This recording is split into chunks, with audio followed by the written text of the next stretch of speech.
Welcome back, Ellwood City sports fans. This is the second episode of Ellwood City Sports. I'm Thad Sturgeon. And I'm Brad Windhorst. Today we bring you the 2018 fall preview as teams gear up for the fall season. So do we at ECS.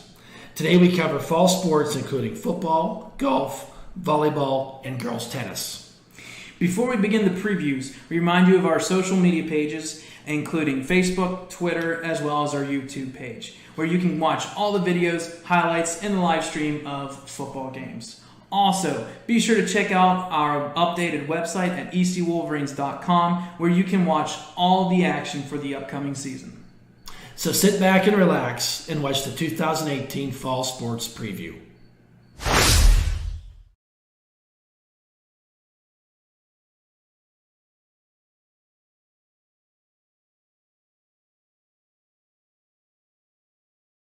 We're going to start off talking about football. This year's 2018 football season, soon underway under new head coach Robert Magnifico. Most people around town know him as Coach Mags. Coach Mags is a first-year coach taking over. He's an interim coach, actually, the title. Coach Nick Hand last year was a first-year coach to Ellwood City. Suffered some health problems during the offseason and was not cleared to coach the team this year. So Coach Mags is stepping in from as an assistant last year. Coach Mags has been with the team for Ellwood City Sports for 13 years. A former player, he played with Coach Hand actually back in the mid '80s. And Coach Mags sat down with Brad earlier today for his weekly show that we're going to have each week. This week with Coach Mags or one of the other head football coaches, something that they are willing to do with us, so we do really appreciate that. And there's a lot of great information. I thought that was a great interview. You can go to ecwolverines.com. It'll show you that link. We'll show you the link here now to link to that, to see that interview. Very open book. He answered everything you asked him and talked a lot about the new conference, which I'll let Brad to discuss that a little bit. Yeah, so new season, new conference, new team. Everything's a little bit new around here. This year with the new realignments and WPIAL and PIAA with their new classifications, Ellwood was big as a school-wise, but not big enough to be 3A, so now we bounced down to 2A. We are one of the bigger 2A schools, but we're now in 2A, Section 2, which sounds new, but really isn't. We're back in what's called the Midwestern Athletic Conference, or what everybody knows from 3 years ago, the MAC. So, and we're talking about not only a conference, but a section that went from 23 teams to 31. So it's the biggest conference, biggest classification with 31 teams. And with that being said, it's broken into 4 conferences. You've got the MAC, which is what we're in, the Interstate, Three Rivers, and then the Allegheny. So these conferences have been around. They've been shuffled down, single A and double A and triple A, but now they're all back in double A, ready to go. With that, there are 4 favorites. Any prediction, you're going to have favorites, but the 4 favorites that we're going to talk about, if anybody has been following football, they will know these 4. The first one being Steel Valley, which was your WPIAL winner last year. Yep. Riverside, which lost to Steel Valley in a last-second kind of play. Yep. And Washington, which lost to Steel Valley in the championship game. Correct. So those 3 teams were all up there. And then the new guy is Seton LaSalle. They moved from the 3A conference. Kind of like we did, from 3A down to 2A. They went from 3A down to 2A. But they had a winning record, made playoffs, and made a good playoff run. So they won a couple games there. Yeah. So anytime you're from the 3A, you make playoffs, you have a winning record, you bounce down to 2A, I think you're going to be favored. So there's your conferences. The teams that we're talking about seeing is Freedom, Mohawk, Neshannock, New Brighton, Riverside, Shenango, and now Western Beaver, who has a cooperative sponsorship with Lincoln Park. All that means is that Western Beaver and Lincoln Park are combined to make a football team. Have enough players to support a team. So the one thing we don't have this year is the travel. Yep. We're playing a lot of our neighbors, schools that are neighbor schools to us. Of course, we got Riverside on there. We're going to play them every year. I think there would be a mutiny if WPIL did not schedule that game. Shouldn't say that because a couple of years ago they didn't. But this year, Riverside is a conference game. And so that's something to remember to keep in mind. Playing a lot of our neighbors. These are a lot of these schools that we did play 3 years ago. Something that we had looked at, kind of that strength of schedule. Last year, if you saw our review show last week, we talked how great that 3A conference that the Wolverines ran last year. Moving down to the 2A, don't know how much easier it's going to get because of the 10 teams we're playing this year on our schedule. 7 of them were in the playoffs last year. So you're dealing with some teams that have that playoff experience that were competitive. We know how far Riverside went. Team we played last year, Neshannock. Freedom was a good team. Started off, got some issues, but was able to make it to the playoffs. So keep that in mind. And we really didn't even realize that tonight. We just were kind of preparing for the show, and it's like they're in the playoffs. And all of a sudden you realize some of the teams we're playing were just 4 home games, but that we got Sarah Catholic. Freedom, Riverside, and great, and then Brentwood to finish off. Brentwood, but keep in mind if you want to see the players, you don't have to go far to Shenango, Mohawk, some of other areas to watch them play. I know the kids love to see a big crowd out there at home and away games. So if you want to check out more about the schedule, including the last time we played these teams and the records from last year, you can always check that out on our blog page on the website. Moving right along, looking at the roster-wise, Ellwood does have 12 to 13 or so starters that are coming back. 7 on offense, 5 on defense, which is great. I haven't heard too much about the other teams, needless to say, but most of the teams are bringing back good numbers. But when you have 7 and 5, that is pretty nice. That's really nice. I think the other thing, and Coach, you'll hear this in Coach Mag's interview that he did with Brad. Probably some of the biggest numbers we've had coming out of camp that Ellwood City's had, and I know the last 4 years. I want to think 44 kids. Yes, 44. Starting the season. Last year was 48. This year's 44. So a little bit. 38 last year. Or 38. Sorry, 38 last year. It was lower. So we're coming up. It was 32 the year before that. Correct. So the numbers of the program are growing, and that's a tribute to the coaches for going out and getting these kids interested.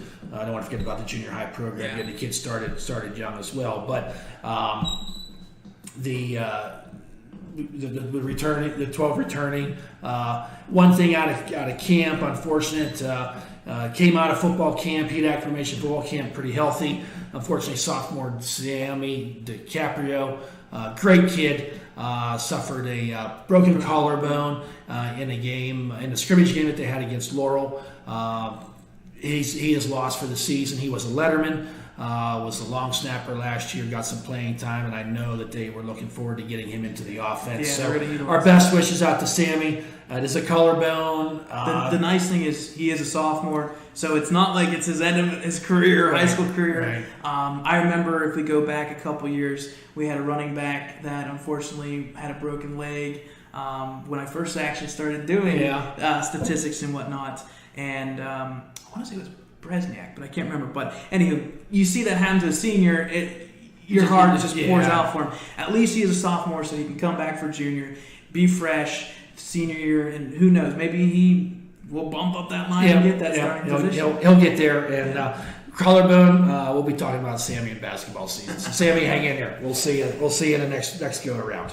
We talked about the returning starters, a little bit more insights. Again, if you listen to our previews from this video, then in text, and then what you hear from Coach Mag's interviews, they are switching the offense and defense. The offense is going to be comprised of most of what happened last year, but they also are going to add the wing T, where you have 3 running backs in the backfield. There's a lot of counter trap blocking. There's a lot of schemes that you can be utilized out of that. And any team that's not very good defensively stopping the ball, running the ball wise, they could exploit that and hopefully win games that way.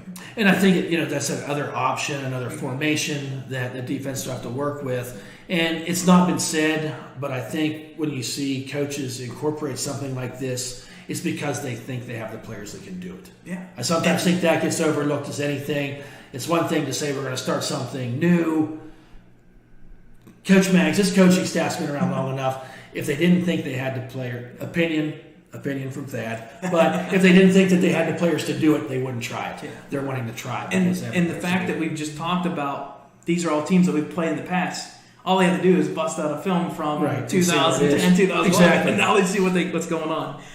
We also said that they're going to change defense. A slight little change. They're going to go from a 4-4, where you have 4 defensive linemen, 4 linebackers, and then kind of have DBs kind of deeper. They're going to switch from a 4-4 to a 4-3. That's going to allow them to blitz more on the edge, up the middle, and at the same time keep 2 safeties back so that nothing goes over top.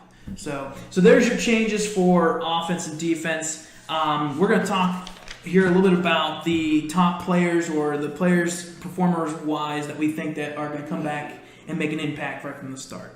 See coming back. First, we want to start off at quarterback, sophomore Ryan Gibbons. I think a lot of eyes are going to be on Ryan. Ryan came into the season last year, mid-season. Some injuries with the upperclassmen, and Ryan's really stepped in. I think he's only a few in Whitfield as a sophomore starting quarterback. Correct. There's only a few out there. Just a few of them. And after his freshman season, in 4 or 5 games, passed over close to 600 yards. 600, yeah. Pretty good completion. Had some interceptions. We covered the games, obviously. Some of those were tip balls, so you can't give them all that, but it's still an interception. And that's part of the learning process. But what a young kid is not afraid to stand in there and take a lick, and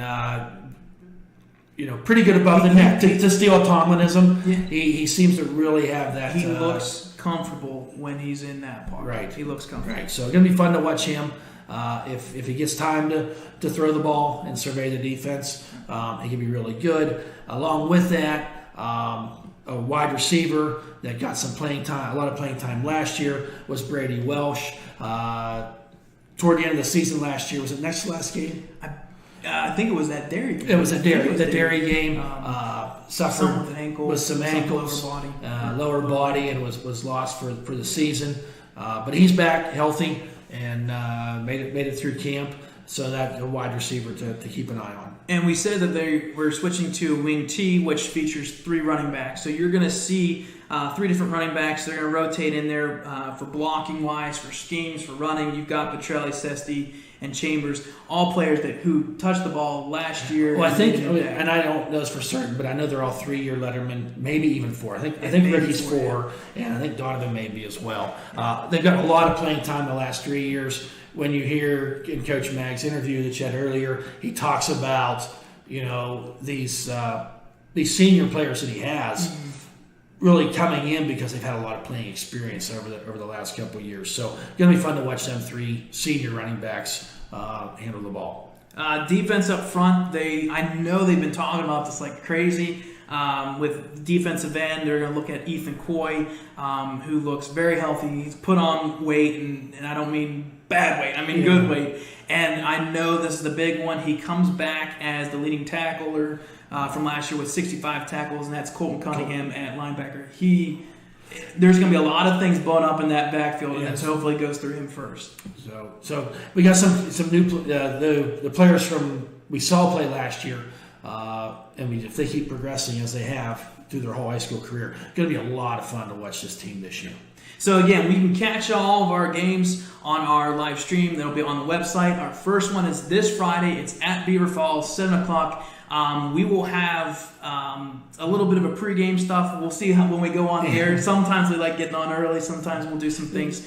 We'll see where it Plug goes. the computer in at 10 to 7, and you'll hear our voices eventually before 7 o'clock. And one little note, because I know this was a thing last year. If you see the stream turn on and then turn off, it's because we're testing the stream, making sure that it is actually working. So if you see it come on and go away, it's not like, oh, the stream is gone. It's because we're testing it. So just be sure that at 7 o'clock, no matter what, we will be on the air. look forward to seeing you 7 o'clock Friday night at Beaver Falls. Game 0 at Beaver Falls. Yeah, week 0. Yep.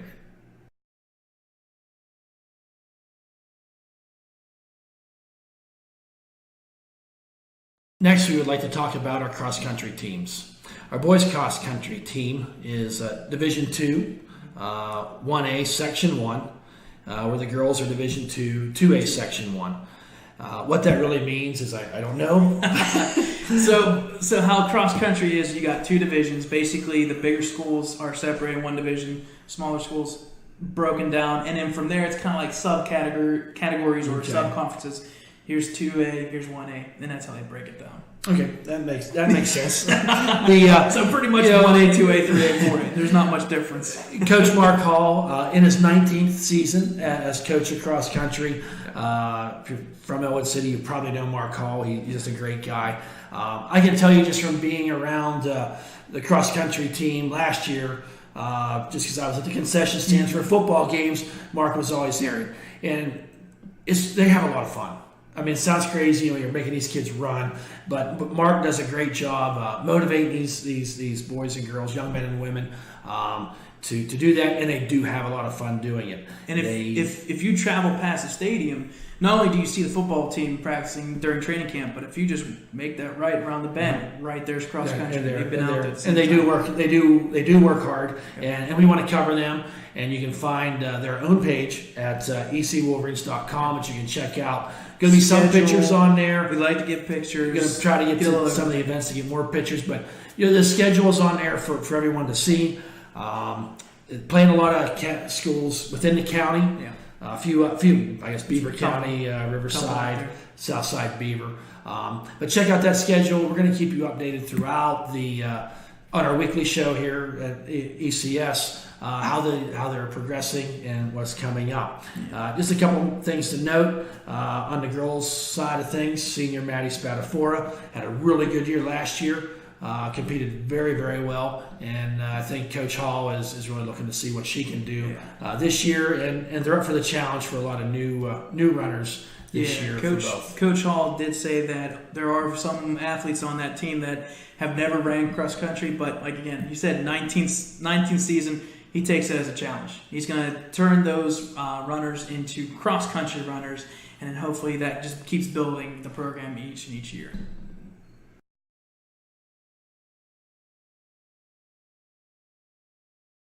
Now we're going to turn our attention toward golf, talking about the boys golf team, coached by Sam Berry.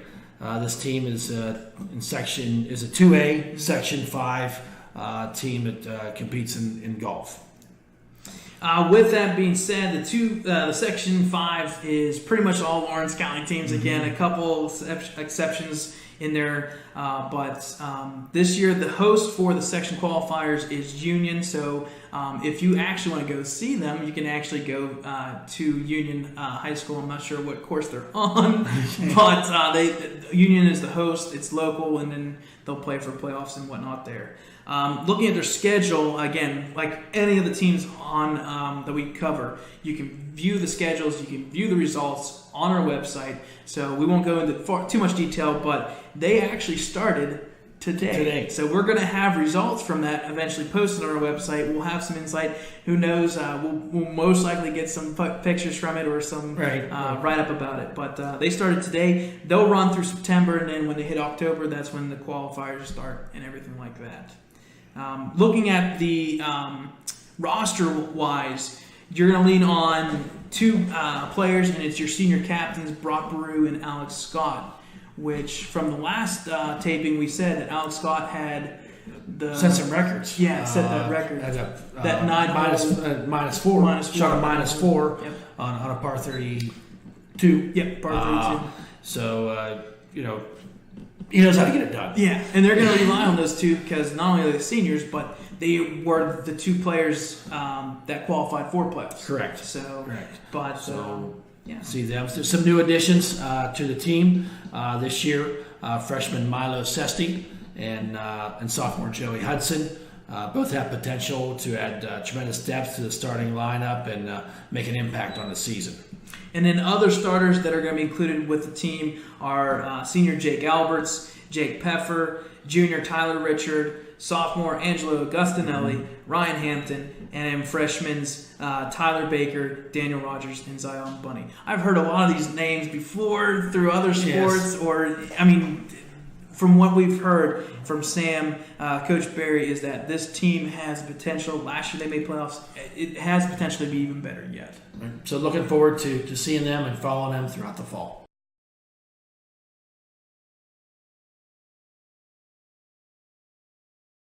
Now we turn our attention to girls golf. The girls golf team is coached by Dave Bramer. The golf team is in Section 2A, Section 2.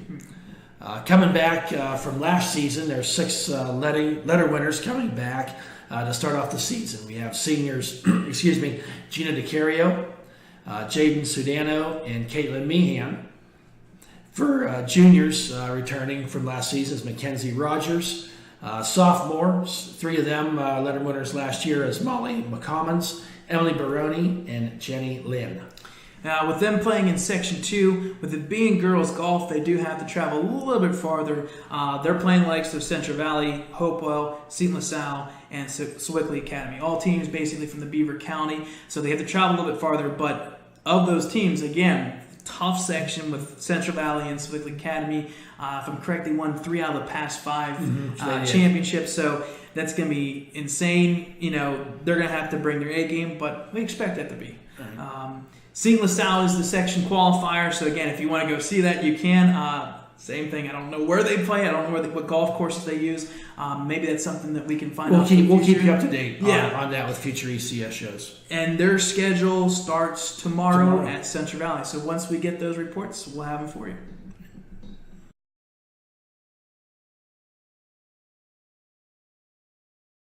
Now we're going to talk about girls volleyball.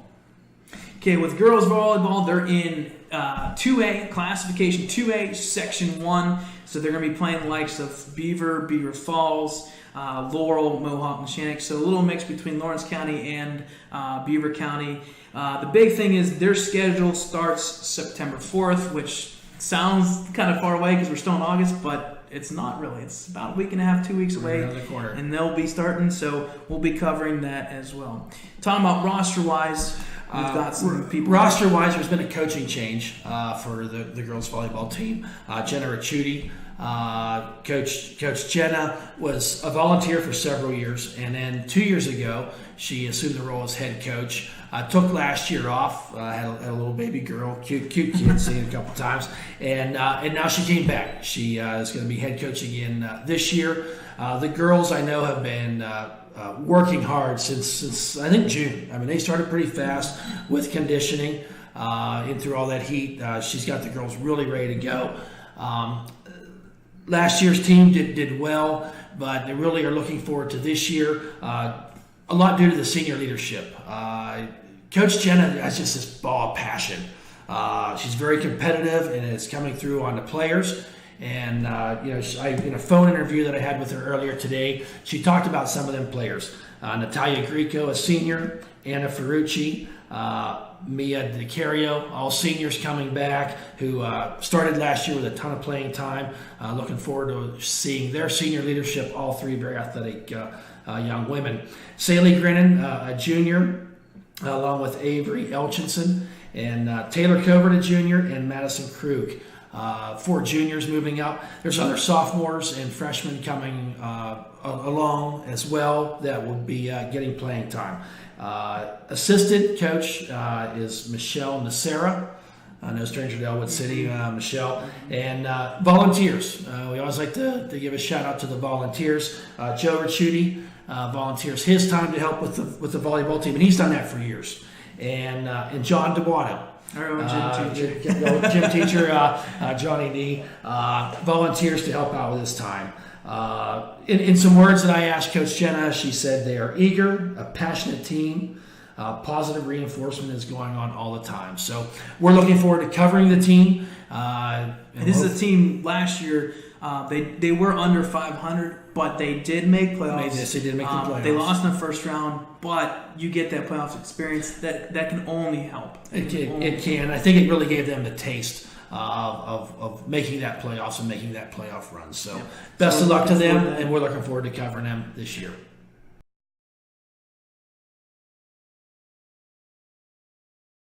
And now we're going to take a few minutes to talk about girls tennis. The girls tennis team is in classification 2A, Section 2. Section 2 is pretty much a Beaver County team, with it being girls tennis. Girls tennis is kind of different from any other sport because it's one of the sports where usually when you hear tennis, you're thinking spring. They play it in the fall. Obviously, they do that for certain reasons because you can't really have two teams, boys and girls, playing on tennis courts. It's a little bit harder to get organized, which one's home, which one's away. So they split it into two different seasons, and that's what we're looking forward to.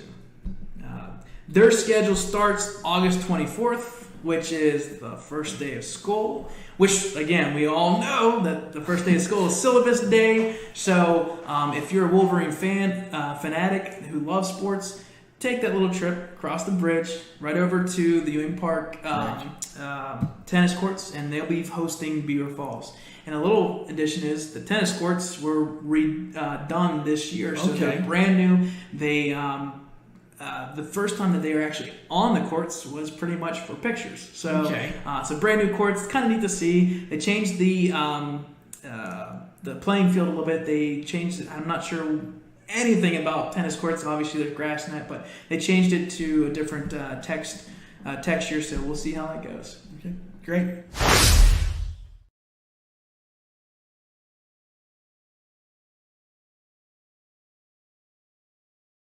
That wraps up our 2018 Fall Sports Preview. We want to send a shout out to all the fall sports and hope for a great success in the upcoming season. Good luck to the coaches and to all the student athletes. You can have the opportunity to see all the athletes and coaches at 7 o'clock this Thursday night at Helling Stadium at the Pie Festival. The band has put this Pie Festival on for years. You can come out, get a piece of pie, see the band's pregame shows and their halftime shows, and sprinkled in there, you'll meet all the high school players in all the sports that we talked about this evening. And we'll be live the next night, Friday, at the Week 0 game for Beaver Falls. At Beaver Falls, 7 o'clock p.m., we will be on the air. Be sure to check out this video as well as other ECS videos on our website at ecwolverines.com, along with our live stream for the 2018 football season. Also, be sure to give us a like, follow, and subscribe to our YouTube channel and all of our other media pages. Next week will be our first edition of This Week in Ellwood City Sports, as we will bring you up-to-date information about all the sports action during the week, including our Football Week 0 recap. So, see you next week, and until then, go Blue.